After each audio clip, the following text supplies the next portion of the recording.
Hello friends, AIPMT NEET 2008 Newton laws of motion and friction के इस question में हमें कहा था कि sand is being dropped on a conveyor belt at the rate of m kg per second. The force necessary to keep the belt moving with a constant velocity of v metre per second will B.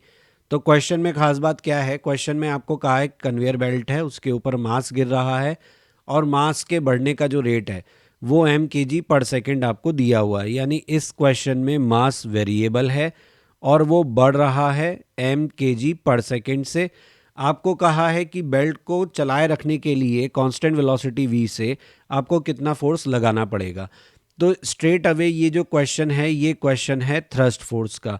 Thrust force का concept आप जानते हैं, rocket propulsion में हम पढ़ते हैं, जो ये कहता है कि जब आपके किसी सिस्टम में मास वेरिएबल होता है तो एक थ्रस्ट फोर्स लगता है जिसको हम v r d m by d t लिखते हैं। वी आर होती है रिलेटिव वेलोसिटी आपके मास की जो कि आप ऐड या सब्ट्रैक्ट कर रहे हैं, और d m by d t होता है जिस रेट से आपका मास बदल रहा है।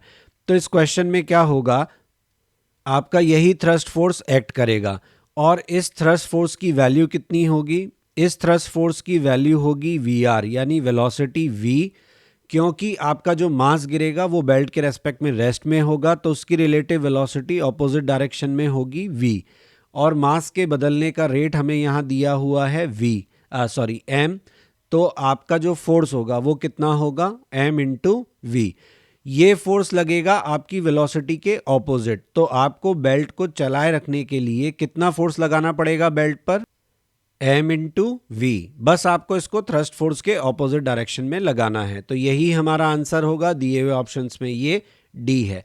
अब ऑब्वियसली हो सकता है कि आप में से कई लोग ऐसे हों जिनको थ्रस्ट फोर्स का कंसेप्ट बिल्कुल क्लियर ना हो और उनको ये बात समझ में ना आए।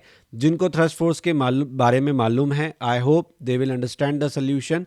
अब अगर आप इसी तरीके की प्रॉब्लम फेस करते हैं और आपको कंसेप्ट के रिलेटेड कोई दिक्कत है, या आप क्वेश्चन के सोल्यूशन को देखकर हर बार सॉल्व नहीं करना चाहते और आप चाहते हैं कि आप खुद से सॉल्व करें, आप ये सीखें कि आपको क्वेश्चन खुद से सॉल्व कैसे करना चाहिए, तो आप मेरे हिंट और रिलेटेड कंसेप्ट वीडियोस जो हैं वो मेरे चैनल पर जाकर देख सकते हैं। जो लोग फेसबुक और इंस्टाग्राम पे मुझे देख रहे हैं वो बायो सेक्शन में जाकर चैनल का लिंक देख सकते हैं। इसके अलावा मेरे text solution as well as video solutions are available on my blog question नहीं बनता blogspot.com। जो लोग मुझे कांटेक्ट करना चाहते हैं वो मेरे ईमेल या फेसबुक पेज या इंस्टाग्राम पे कांटेक्ट और फॉलो कर सकते हैं।